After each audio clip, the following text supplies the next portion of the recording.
Bonjour YouTube et bonjour chers internautes et bienvenue au Manga Café pour un nouvel épisode du Manga Café News.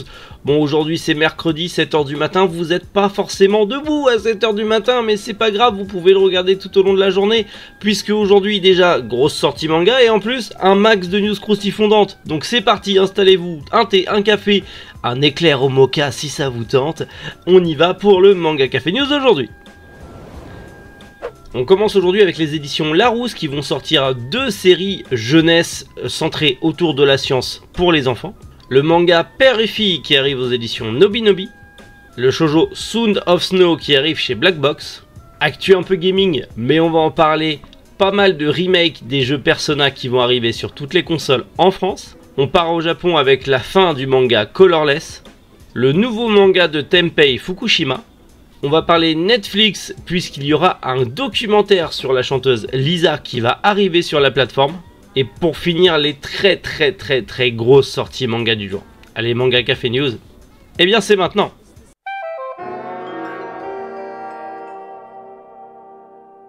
Les éditions Larousse lancent deux séries coréennes pour les enfants qui parlent de science. En tout cas, c'est deux petites séries, on va dire jeunesse, dont le thème principal est aussi d'apprendre 2-3 petits trucs de science, c'est de la vulgarisation scientifique, mais pour enfants.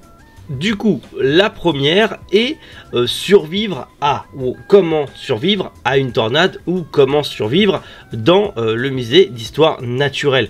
Et du coup, ces deux séries arriveront le 26 octobre en librairie, au prix de 14,95 € chacun. C'est illustré par Wang Dong-han. Mon coréen est aussi nul que mon japonais, mais c'est plutôt cool. On va y suivre en fait un groupe de jeunes enfants qui vont essayer de survivre à diverses péripéties. Ça peut être sympa. L'autre c'est Science Academy, où en gros on va y suivre un groupe d'enfants qui essayent de monter et gagner plusieurs concours scientifiques. C'est un, en tout cas oui, c'est un livre jeunesse. C'est pas réellement un manga, c'est un livre jeunesse qui est fait par Hong Jung-Yoon. Bref. Et du coup pareil, ça arrive aussi du coup chez Larousse le 26 octobre au prix de 14,95 €. Moi je trouve que c'est plutôt sympa, petite vulgarisation scientifique de manière illustrée, un peu type, voilà, un petit peu manga entre guillemets, la science en manga pour les enfants, c'est plutôt cool. Moi ça peut intéresser les miens et je sais que parmi vous, vous êtes nombreux à vous aussi avoir des enfants, donc ça peut aussi intéresser les vôtres. Comme je vous l'ai dit, le 26 octobre chez Larousse, à vous de noter. Le manga Père et Fille qui arrive aux éditions Nobinobi, c'est justement un manga très tranche de vie. En gros, on va y suivre un papa célibataire et sa fille. On va suivre en tout cas leur quotidien. Bon, c'est un manga très centré en tout cas sur la paternité et sur le monde des parents. Donc forcément ça ne plaira pas aux plus jeunes, mais c'est une série tranche de vie en 3 tomes qui arrive du coup chez Nobinobi à partir du 16 novembre pour le premier tome au prix de 7,20 €. Voilà, si vous aimez un petit peu le slice of life et si vous aussi en tant que parent vous aimez un petit peu ce genre d'histoire et vous voulez voir le quotidien d'un papa célibataire et de sa fille avec les bons et les mauvais côtés, c'est un manga qui peut vous plaire. Les éditions Black Box nous proposent un tout nouveau shoujo, Sound of Snow. Ça arrive en 2023 dans leur catalogue, bien sûr en financement participatif. C'est un manga écrit par Men Izawa, autrice notamment de Lady Georgie, et c'est dessiné par Lily Imamura et c'est une série courte en 2 tomes. C'est une série qui est très récente puisqu'elle est sortie en 2011. Ça change un peu des mangas vintage des éditions Black Box. Bon, par contre, comme je vous l'ai dit, ça sera en financement participatif. Comme à chaque fois, les éditions Black Box font des sortes de précommandes sur leur site. Je vous ai mis le site en description si vous ne connaissez pas cette maison d'édition. C'est une petite maison d'édition française qui fait beaucoup dans le rétro manga, beaucoup dans le vintage, mais qui essaye vraiment de se diversifier. Et il commence à rentrer de plus en plus de shoujo. Donc c'est plutôt cool parce qu'il y a un public pour le shoujo. Et apparemment, il n'y en aurait pas assez en France. Cocorico, il y en a plein d'autres qui arrivent. Donc je vous donne tous les liens en description pour suivre cette histoire, mais en tout cas, comme je vous l'ai dit, ce sera en 2023 que le manga arrivera chez eux.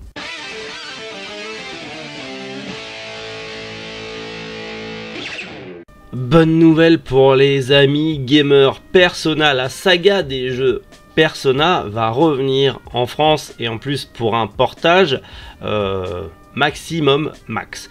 Donc ça sera en 2023, va falloir un petit peu attendre, mais on aura notamment Persona 3 portable, Persona 4 Golden et Persona 5 Royal.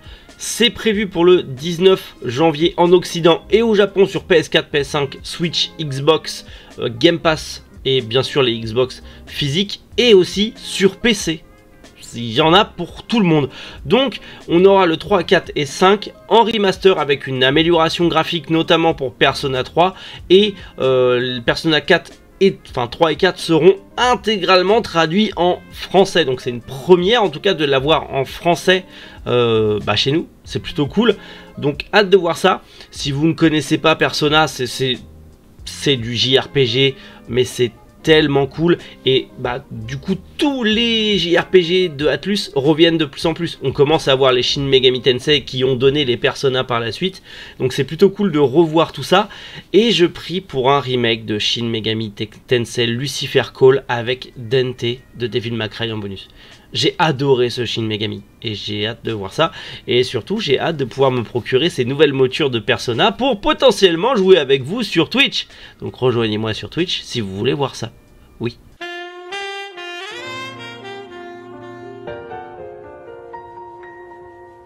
La fin du manga Colorless. Colorless, c'est juste un manga incroyable et je ne sais pas si vous le connaissez. Bon nombre de collègues youtubeurs ont commencé à en parler. Mais c'est Colorless, c'est ça. C'est en gros, imaginez un monde où il n'y a plus la couleur. Et du coup, il faut retrouver des cartouches de couleur pour sauver le monde. Et du coup, vous le voyez, c'est un manga en noir et blanc. Mais il y a des touches de couleur très fluo, très flashy. J'adore la DA, c'est de la SF. C'est de la hard SF même. Ça a l'air trop cool. Proche du comics en plus. Mais ça se termine au Japon.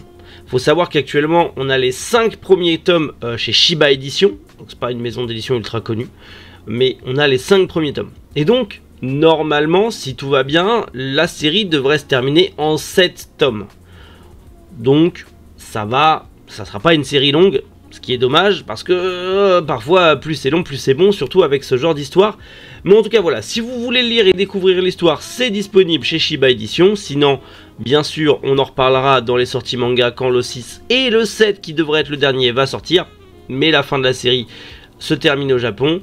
Bon, un peu triste que ça soit que en 7 tomes, mais en même temps, c'est plutôt cool parce que ça sera pas une série trop longue à finir, donc je pourrais la commencer. Et je pense que je vais me prendre les 5 tomes là, et après suivre le rythme de parution. Parce que ce manga me tente tellement, pour l'avoir un petit peu survolé en scan, ouais, je pense que je vais craquer pour une nouvelle série avant d'en finir d'autres. Mais c'est pas grave, la passion, tu connais.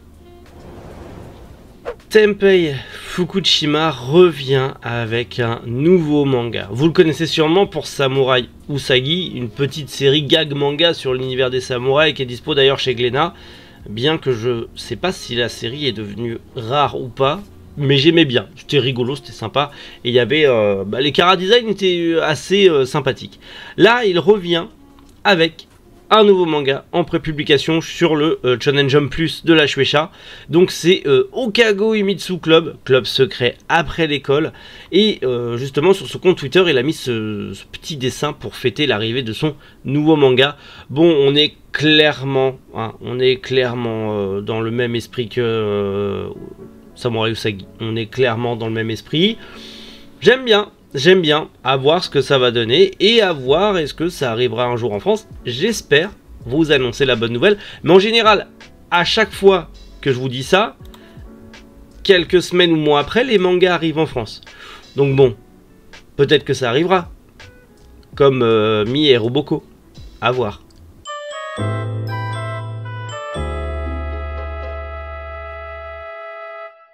Un documentaire sur la chanteuse Lisa vient d'arriver sur Netflix. On avait fait un opening café. Je sais que beaucoup aimeraient que les opening café reviennent sur la chaîne. J'y travaille. Mais en tout cas, il y a la chanteuse Lisa en documentaire sur Netflix. Si vous ne connaissez pas, elle a notamment fait les openings, enfin un opening de Demon Slayer, de Sword Art Online ou encore de My Hero Academia ou encore Angel Beats. Donc vous la connaissez sûrement.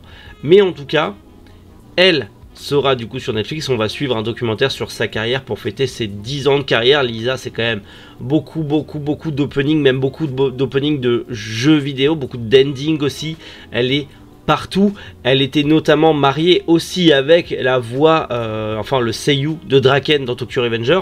Il y avait d'ailleurs eu malheureusement séparation, divorce, et bah du coup Draken n'aura pas la même voix dans Tokyo Revenger parce que bah, le seiyuu s'est fait virer à cause de ses infidélités. Mais en tout cas, si vous voulez connaître un petit peu plus la chanteuse et suivre sa carrière, il y a ce petit documentaire. Personnellement, je ne l'ai pas vu, mais c'est plutôt cool de voir ça fleurir de plus en plus sur Netflix et même sur d'autres plateformes en règle générale. Et puis c'est plutôt cool, voilà, de suivre un petit peu des artistes que l'on apprécie, parce que bah moi j'aime bien Lisa, la chanteuse. Et pas la chanteuse de K-pop, la chanteuse japonaise. Parce qu'il y en a deux. C'est compliqué, c'est compliqué.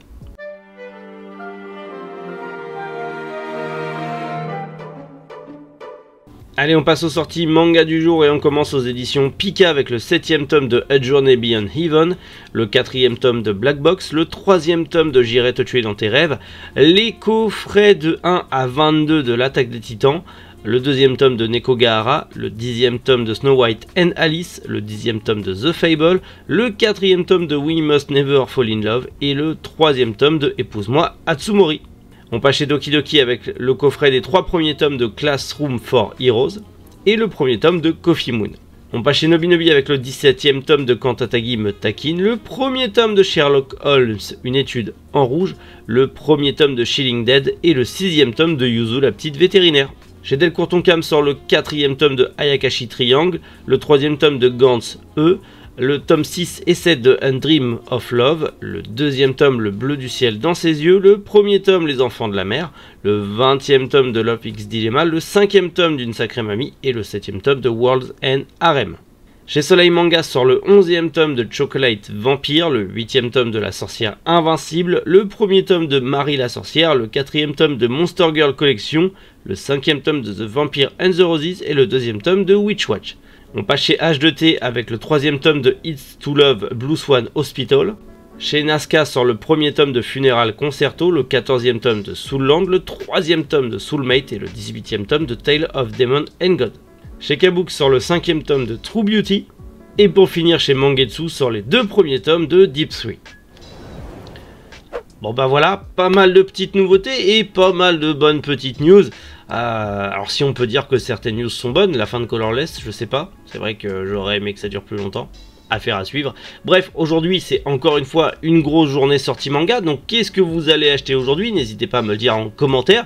Et bien sûr, on continue de parler de vos news préférées en commentaire. Vous êtes de plus en plus nombreux à participer.